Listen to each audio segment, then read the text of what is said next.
What's up, YouTube? This is Mathemus97, and welcome back to my SmackDown vs. Raw 2008 General Manager Mode. Last time, the Tag Team Championships changed hands when Crime Time defeated Kalu in a steel cage match.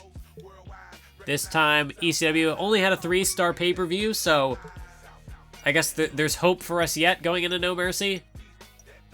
Yeah, this wasn't great. This was a pretty crappy pay-per-view.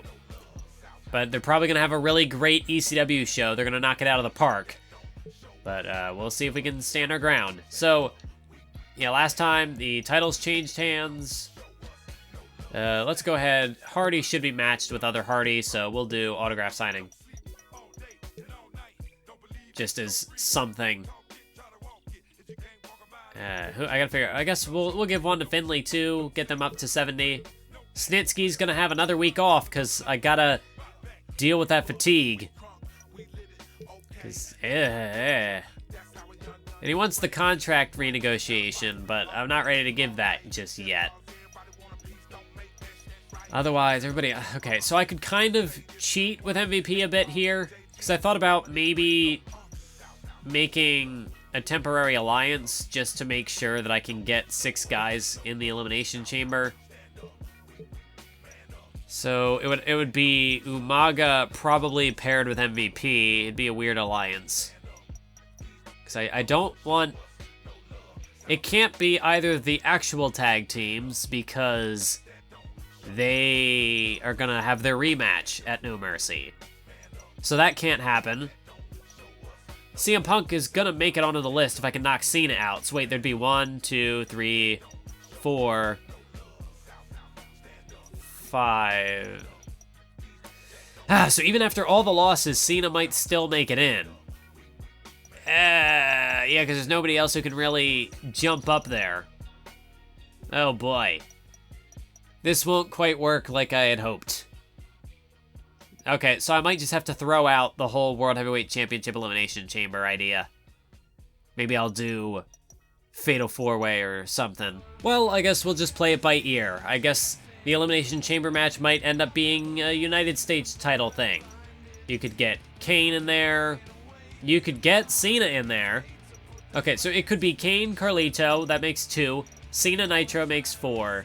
And I don't know, maybe Regal Masters. Maybe we keep that rivalry afloat to something. Well, what I know I need to do... Oh, crap, but then I can't advertise if I do it this way. Shoot. How badly do I need money? Because I got 5 weeks. I'd be okay. So, since I can't advertise now. Okay, what I can do, what can I do to get money? That's popularity. Villain movie will be cash. Okay, well, Snitsky's already got a ton of fatigue, so why not? Get us some money, Snitsky. You'd be good in a villain movie. So, yeah, he's maxed out. He competes, he gets injured. Not happening. And then, I guess... boost. Give it to MVP, yeah. Alright, so ECW, they only got a 3-star show, so this is our chance. Plus, with Raw's 3.5, which I forgot to check, actually. 2.5, 2.5, 3. Mysterio, Intercontinental Champion. Bret Hart still WWE Champion, so they really did go all in Monday Night Raw. Coming off that pay-per-view. So yeah, I'm really hoping we do get that Elimination Chamber, because watch it, like, not actually be an Elimination Chamber, and I've been fooled, I've been had. But let's figure out what we're doing here. Alright, so we know that there's going to be the Cruiserweight title match between Chavo and Punk. That should actually probably be later in the show. Unfortunately, it doesn't have the rivalry behind it anymore, which is, really annoying. Yeah, we gotta put both. We gotta keep both at, we just gotta hold on. Why'd I go all the way the other way around? That just made that so much longer. But yeah, we gotta keep them on hold because we're getting that rematch. If the steel cage match got 4.5 stars. We gotta max out at No Mercy. We might even do like Hell in the Cell or something. On top of the Elimination Chamber, which is gonna be expensive as hell. But, might have to do it. Actually, wait. I want to see, what's my current cash after Snitsky's movie thing? How did that equate? Well, this is, it looked like we actually lost some, but maybe that's because we're actually at the show now. I can't remember the last time these teams faced off, so since they got their win last week, we're going to have Matt and Jeff Hardy take on Kalu. So where are they? Kali and Sabu. We're going to do that. So they've got a match heading into their rematch for the tag team titles at No Mercy. Then obviously Crime Time is gonna, you know what, let's go all the way. I know we had a 6-man tag fairly recently, but we're gonna do it. No, wait. Let's spice it up. Let's do a tag team with manager. So Booker and MVP, they're just gonna be spectators here, but we're gonna have JTG and Shad. We're gonna pull the trigger. We're gonna have Finley and Regal. We've got the full King's Court. It's there. I still forgot to put them together in the Power 25. So I'll do that after this recording, which, whether that's this episode or if I decide to also do No Mercy, we'll see. This should have a stipulation. It really should. Not ladder. Because we've done... Okay, what haven't we done in a while? We did Steel Cage last week. Okay, that didn't have a stipulation. Parking lot brawl. Well, obviously we're not going to do that. A little too extreme. Hardcore. SummerSlam we had, it was Hell in the Cell. We did TLC, we did ladder. So we haven't done, I'm not doing a table. Table's not, we haven't done a First Blood in a while. Yeah, the last one was Cena versus Umaga. So yeah, let's do Punk v Chavo in a First Blood match. And we'll flip those, because this... I mean, there's a lot of popularity there. Well, that's right. The rivalry's not there either, so we'll have to deal with this. Who do we got left? We obviously have John Cena, who is dealing with Nitro. Okay, what's the standing on the Umaga Edge rivalry? I think, yeah, because I can't delay it this week, so I got to do something. They're going till Survivor Series, so I could do another week. Let's see, Cena last week, it was the handicap. I could do Nitro versus Cena one-on-one, but then what gets left off the show? Well, Kane and Carlito technically is not a rivalry in the first place, so they'd probably be okay with missing a show. Then Umaga, I want to give Umaga a singles match.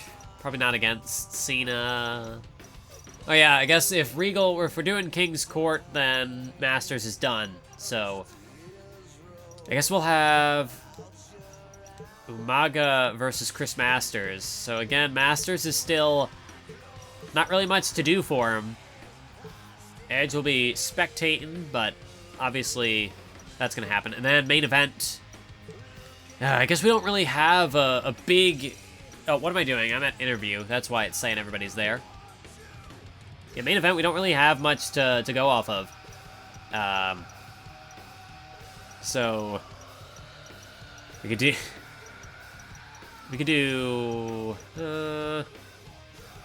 well, Carlito hasn't really been in action, so I don't know if I want him to spectate another matchup. Well, crap, because I gotta get Nitro in there somewhere as well. So yeah, we're gonna this is not gonna be a very good show. Not a very good go-home show ahead of our, the biggest, our big pay-per-view. This is not going to be the main event. I'm going to switch things up, but John Cena, Johnny Nitro, this is just the safest way to go. Then we're going to have Carlito and Kane in there as well. That's just what I got to do. It's what I got to do. It's, oh no, wait, no, let's at least do a tag match. We'll put Kane on Cena's side. Yeah, okay, that could work. We'll do Tornado Tag. I haven't done one of those in a while. It's not going to be main event because popularity is just not there. But then again, popularity... that really should not be the main event. Because then again, Crime Time... But, like, Umaga versus Masters in the main event. The Cruiserweights are not going to take it home. I know that they don't have the popularity to do that. If the rivalry was still there, maybe. But it took it away. Took it away last week. So yeah, there really is. Not much I can do here. There really is no going to be ideal main event. So why not give it to the cruiserweights? Really, none of these matches really are main event caliber, other than this. Even if they might not have the popularity to pull it off. So we're gonna go for it. We're gonna give them the ball. We're gonna run with it. So this is our go home episode. Confirm the card: Kalu versus the Hardy Boys. Ooh, the Hardy Boys with the upset win over Kalu. Heading into their tag team title match, Kalu is they're not looking too great. But then again, Crime Time, they lost going into their rematch, so perhaps it's just a sign of things to come. Then we have the tag team tornado match. We're not gonna play this one. And it's Crime Time who get the win over the King's Court. So the King's Court still struggling to put together the wins. Yeah, so I think the world title elimination chamber, I think that's completely out of the question. It's not gonna happen. So then I guess we'll do the tornado tag, and we'll do the Cruiserweight title match. So I'll just make sure that Umaga wins this one. So there are a couple of things to note going into this matchup. Number one is the situation with Chris Masters, and as well as that, the situation regarding the Kane-Carlito rivalry. So the rivalry has come to an end, and it seems like we're going to have a United States Championship Elimination Chamber match instead of a World Title Triple Threat, or World Title Elimination Chamber. So since the rivalry ended up being a bust, what I think we're going to do, Kane's the US champ, so I think we're going to end it there. We're still going to have the chamber, because it would seem weird to not do that at this stage, but Masters is doing nothing. We've got one last chance with him. I'm going to pair him up with Carlito, since Carlito is also not really doing anything at the moment now that the rivalry fizzled out. And because the rivalry fizzled out, we never really had that loser leaves the brand match. So I'm going to keep Carlito on the show, since the match never actually happened. The people, like I said, the people didn't want to see it. They didn't want to see either of them leave. So they gave up on the rivalry. That's what happened. So we're going to have Masters and Carlito form an alliance. They're going to become a tag team. And maybe that'll save them. Maybe that'll keep them alive on the show for a little longer. Otherwise, at the very least, Masters might be on the chopping block. Right now, John Cena is getting destroyed. Oh, wait a minute. Look at this. Look at Nitro. He's got Kane. Kane planted face first with a face buster. Nitro gonna hook the leg into the cover. Oh, my God. Well, Kane, to be fair, didn't really take much damage. Oh, no. Oh, no. Now he's got Nitro by the throat. Kane is pissed. Nitro got him with a face buster. Kane no-sold it and then dropped him with a two-handed choke slam. So that's the situation regarding Carlito and Masters. So that'll be coming up after No Mercy. Then the other thing I wanted to talk about was Johnny Nitro. Let's talk about championship reigns in GM mode. So just looking at some of these statistics, if you haven't already checked out the championship history page, but Johnny Nitro, with his Cruiserweight title reign, is currently he has the second longest reign in our timeline. So the only person who has him beat is Triple H with that massive World/WWE Championship reign that he had. But other than that, Johnny Nitro has the second longest reign with his 171-day Cruiserweight title reign. Although Edge is getting pretty close. Edge, by this point, should be... Oh, wait, chokeslam! Chokeslam by Kane! Chokeslam by Kane! Nitro's in trouble! Nitro's in trouble! Carlito, though! Carlito! Sunset Flip! Cena's in trouble! One! No, it's broken up by Kane. Well, Kane off the chokeslam. Took a little too long, got distracted. He's not going to be able to go for the cover and put Nitro away. But he's still going to strike him away nonetheless.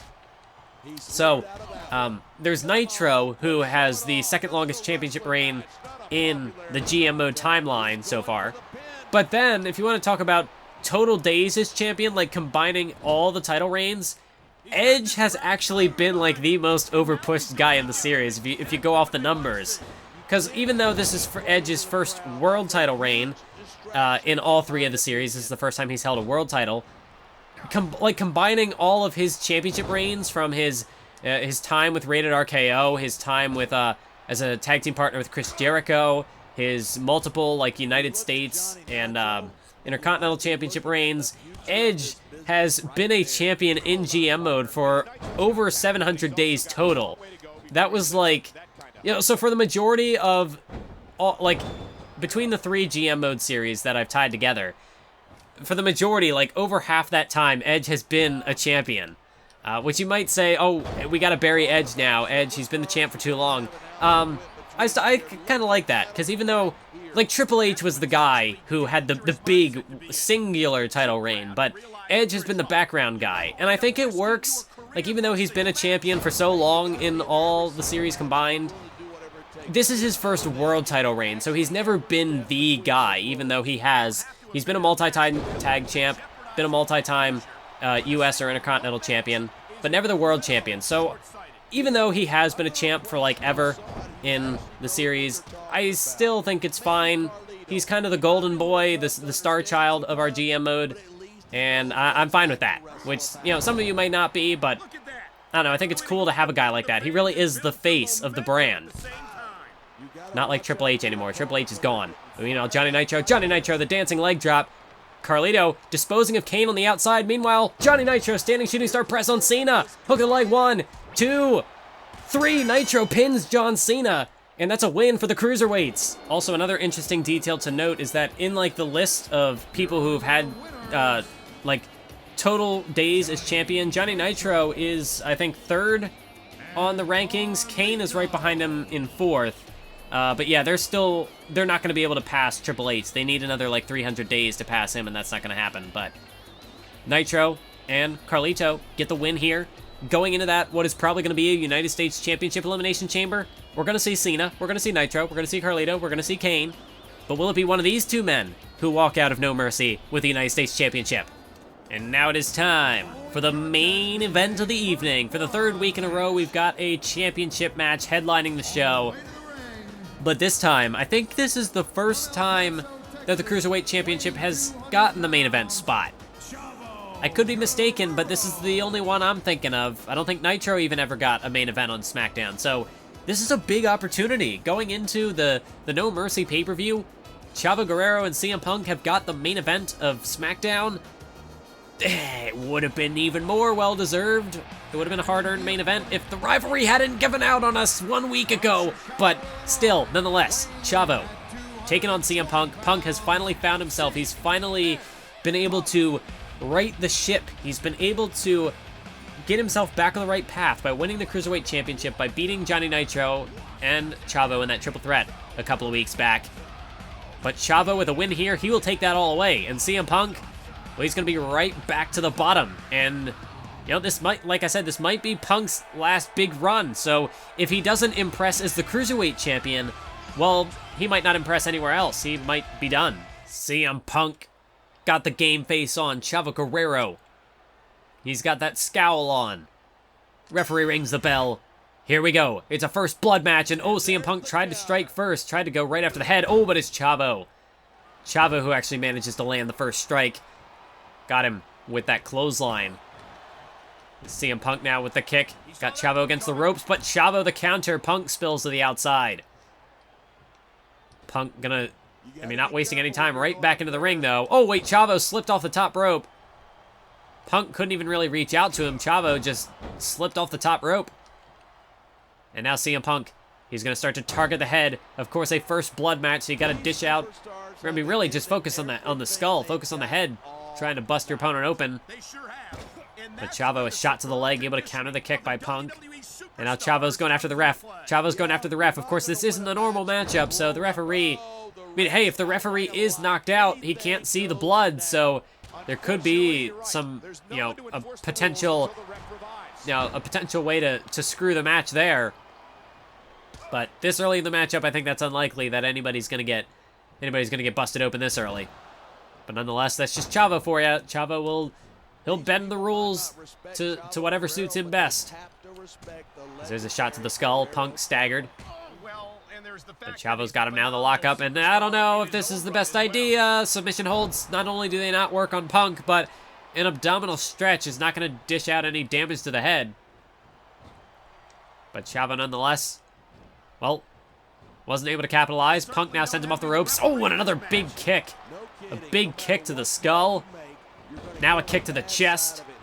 And CM Punk starting to get into a groove, starting to find some momentum as he drives the knees in the top of Chavo's head. And CM Punk, he knows this is a big matchup for him. He's got to hold on to that Cruiserweight Championship with his life. And now, well, you see Chavo. Chavo's telling Punk to back off, but Punk doesn't seem too phased. He's coming at him with a steel chair. Oh, but Chavo ducks behind the referee like a coward again, shoving the referee straight into CM Punk. And that's typical Guerrero. That's typical Chavo Guerrero, taking a page out of his Uncle Eddie's book. There's Punk back to his feet, but there's Chavo now. Chavo's got him off balance. And again, oh, jeez, but now it's a poke to the eye. Chavo really, he really is just reading Punk like a book. He's really playing the mind games, and he's playing them to perfection. There's now Chavo. Oh, my God, is he gonna... Oh, he nearly dropped him on the chair. Luckily for CM Punk, he missed the chair. Oh, but now the bow and arrow submission hold, but look at Punk. Punk powered right through it. And now, oh, missed with the clothesline, though. Punk missed with the clothesline, and now Chavo's got the opening. Chavo's got the opening with a, oh, face first. Like a modified, it was like a gut-wrench face buster. And now it looks like the turnbuckle's been exposed. CM Punk, I don't think he's realized it yet, as Chavo's got him up on his shoulders. Chavo could be thinking suplex. Oh, but of course, dropping him face first. Potentially smart strategy there by Chavo. Keep dealing damage to the face, to the head. Now a couple of shots to the back. Punk goes down, but he's right by that steel chair. I'm surprised that Chavo hasn't used it yet. Knowing the type of guy Chavo is, of course, with this being a no DQ matchup, you'd think that'd be fair game for Chavo, but I don't know, perhaps he... Oh, well, now Punk's got the chair. Punk's got the chair straight to the skull. And perhaps Chavo was a little wary of introducing the steel chair back into the matchup for that very reason, because CM Punk... Well, CM Punk... I mean, of course, Punk originally came into the WWE through the ECW developmental brand, so... Oh, that time on the chair. So CM Punk, he's no stranger to hardcore matches. So perhaps that's why Chavo's trying to avoid that chair. As he ducks behind Punk. And now an Irish whip. Punk whipped into the corner. And Chavo Guerrero backs him in. Backs him into the corner, looking to have a brawl. Not going to get a clean break, though. The referee's not happy about it, but really, what can the ref do in a matchup like this? He's just here to check for blood. Is Chavo going to work on the leg of CM Punk? And he's going to continue to go after it.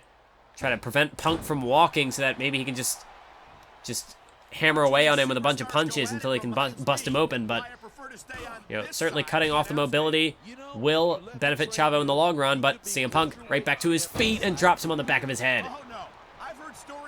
Drops him on the back of his head.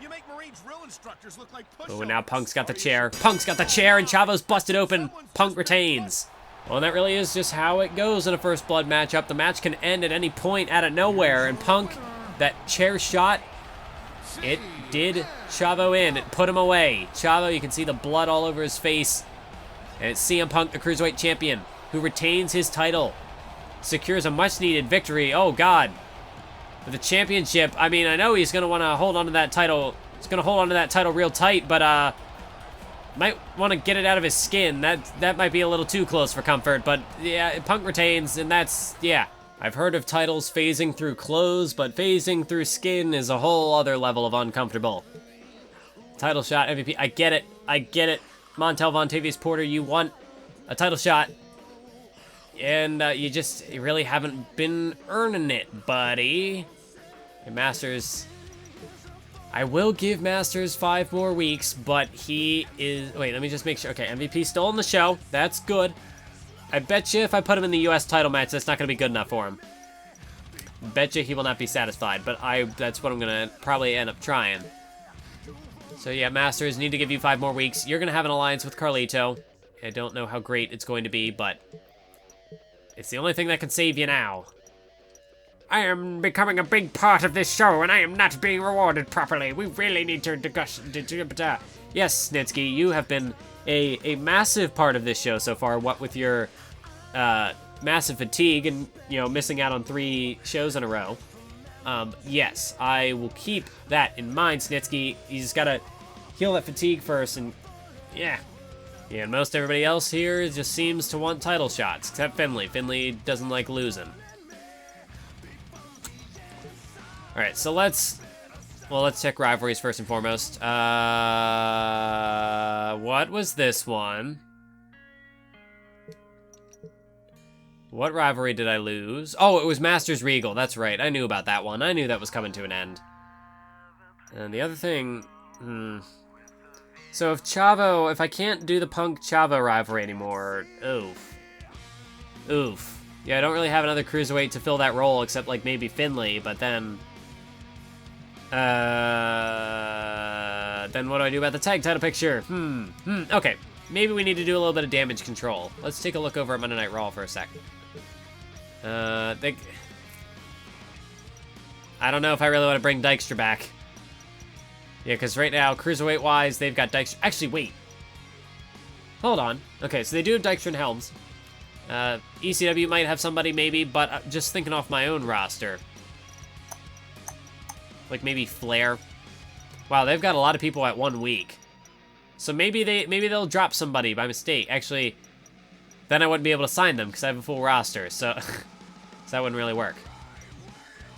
But, let me check something. No, Sabu's clean. But maybe, if the tag title situation falls through, I guess either way, this is the end of the... Of course, they're both clean. Both my Cruiserweights are clean.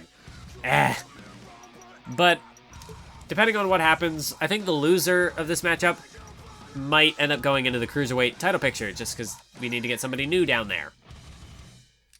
So maybe we could have them rival up with Chavo, and then Punk can just be the floater. But let's cut the crap. Power 25, well, fan support first. Alright, we gained a little bit. Still standing our ground. ECW's fallen. Power 25, Edge number 1, so we got Umaga. Yet Crime Time, so that match is basically a no-go. We got Punk, we got Booker, yeah. Yeah, so MVP did not make it. Kalu's down at 18, Kane at 20, Nitro up to 25. So Nitro's cracked the top 10. Well, he's been on our top 10, but he's cracked the Power 25. Good for him. So our Elimination Chamber, yeah, it's going to be a US title match. And the world title is going to be Edge, Umaga, and nobody else I can really throw in there. Because MVP isn't in contention. Yeah. And obviously Crime Time's not going to get the match. So I could do Edge versus Umaga one-on-one. But I feel like it's a little too soon to just do the one-on-one. But hey, I guess it's fine. I don't really have many other options. And I want the world title on the line.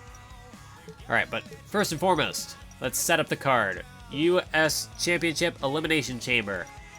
Obviously coming in very last would be the champion Kane. We want Carlito in this match, John Cena in this match, Johnny Nitro in this match. And I guess we'll do Booker and MVP. So, yeah, I mean, look at the popularity in this match. We got 90, 89, 85, 87. Plus, we have our big rivalry in Booker and MVP, and then as well, there's this one, which has got 2 weeks. It's a modest build. Yeah, so it's not gonna be as high profile as I would have liked, but we got a deal. We could maybe do something with, like, well, obviously the Hardy Boys got a big win, so they'll probably be next in line for the tag titles. They're finally turning things around there. So we got that matchup. Then we have to have a WWE Tag Team title match. And this time, yeah, the only thing I can really do is Hell in a Cell. That's the only way I can escalate the stakes. When's the last time I did a ladder match for the tag titles, though? Have I done one? Alright, so I've actually never done a ladder match for the tag team titles in this series, in the 08 series at least. So that's what we're going to do. JTG and Shad versus Sabu and Kali. WWE Tag Team titles finally concluding the Kalu Crime Time saga at No Mercy in a ladder match. So I think we're going to have, like, if the steel cage got 4.5 stars, we have the extra build-up. I think this can at least, you know, maybe because it's a ladder match, it's a less high-profile stipulation than steel cage. Maybe only a 4, but I'm going to hope for a 4.5 star here. Plus, with this, I think we got a good show. So, we might not actually need a world title match. Because really, the only person who's in contention is Umaga, and I don't really feel as though Umaga... I don't know if I want to do that matchup yet. Otherwise, it's the only other there's really no other title I can put on the line to take care of this. Like, Cena wants one. He's getting one. Oh, yeah, MVP's getting one. He's in the U.S. match. Same with Carlito. Hardy Boys, nothing. And, yeah, Finlay, nothing. So, I guess the obligatory world title match. It's not even the main event of the show. It's not even the third match of the show, but I guess it's going to happen. And there's no real reason to have a major stipulation for it. Let me make sure I have all my rivalries in check. So that's 2 of them. There are the other 2. So yeah, everything on the show is taken. I guess we'll do it. It's not even the main event of the show. And gotta make sure the champ comes out last. Umaga versus Edge. Because I guess Umaga, he lost his U.S. title. And then, since then, I mean, he got a win over Masters, and he's attacked Edge after his win over Finlay. So, I mean, I don't feel like that's enough. Okay, maybe let's not put the title on the line. Let's make it a non-title. Because then I was thinking do a stipulation, so like last man standing. Or, don't want to do a Hell in a Cell because I've already got the... Because this could be like if Umaga beats Edge, then he gets the title match at a later date. As I said before, I don't feel like Umaga really has earned the world title match just yet. He hasn't managed to beat Edge one-on-one yet. So far, Edge has been a guy that he cannot beat. So I feel like before he can get a world title match, he must first actually defeat Edge. And so this rivalry does have the level of physicality to warrant the last man standing match. But also, I feel like if I put the world title on the line here and we go with this, I feel like this is basically the end of the feud. Like, there's no real reason to... Like, how do we top that? So, I'm gonna leave it non-title. Umaga... Because, like, Edge can afford the loss. If Umaga beats Edge here, then... See, because I feel like if Umaga just wins the world title here, it's a little underwhelming, because he hasn't really beaten Edge up to this point. So, I'll leave it non-title. We've already got 2 matches that I really think are going to bring it home, so the world title stipulation isn't really necessary. So the goal is that maybe Umaga beats Edge here. He finally is able to beat the world champion, and then we can build up to that title match. And then all that's left is, I don't know, we'll do like a... I don't know. I want to do something with CM Punk. But I'll, like, just do something with, like, popularity. Some guy to do something. It's not a match that I don't even know if I'd play it. No real need to, but Cruiserweight Champion CM Punk. Open challenge against random selection. Who do we get? Chris Masters. Does Masters really need to lose here? That's kind of been the trend with Masters, is that on the pay-per-views that he does compete on, like, he fought Cena and lost... Judgment Day, he had kind of a nothing match against Nitro, and... Oh, he won. I was mistaken. And obviously, he can't challenge for the Cruiserweight title. So, like, I'm in a weird spot with CM Punk, where there's just nothing really for him to do here, because he already fought Chavo. He already beat Chavo. Finlay is on a losing streak, so it's not like he deserves a Cruiserweight title match, and he's not even going to be the next challenger for the Cruiserweight title anyway. So, it's like, I could have him fight Masters, but Masters is going to be... Dude, the thing with Carl... It might just have to be Masters. I mean, he's got a lower popularity. Doesn't really need the loss, but... Don't really have much else for him. Because Regal is with Finlay in the King's Court, so giving Regal the extra loss, even though he's got higher popularity, I don't think is the smartest move. Hardy Boys could do it, but I really don't want them to lose before they go after the tag titles, because that's where they're going next. So putting them in the Cruiserweight title picture doesn't make sense. And, like, I'm not going to have Snitsky lose here. One, he's still got super high fatigue, and he could die. But two, I'd like to debut him as a monster, have him assault somebody. And while, yes, taking out Punk would be a good option, he's also the Cruiserweight champion, so there's not really... Well... Punk has finally found his footing, but maybe... Obviously, Punk can't defend the Cruiserweight title against him, but maybe Snitsky costs him the Cruiserweight title. Maybe this is what I'll do. Not an Iron Man match, obviously not. We'll just do a normal singles match. Snitsky's got the lowest popularity on the show, so it might not be a great idea, but have him debut on a pay-per-view might really sell that this guy's going to be a monster. Let's give it a shot. Let's give Snitsky a shot, because nobody else really can fill that role. Snitsky hasn't done anything yet. He's got nowhere to go. So, yeah, let's have him take on the Cruiserweight champ. Maybe he wins and makes a really big impact in his debut. That might be what we work with. But, anyways, we've set up the No Mercy card. We're going to call it a day for this episode of SmackDown. Thank you all for joining me, and I will catch you next time for No Mercy.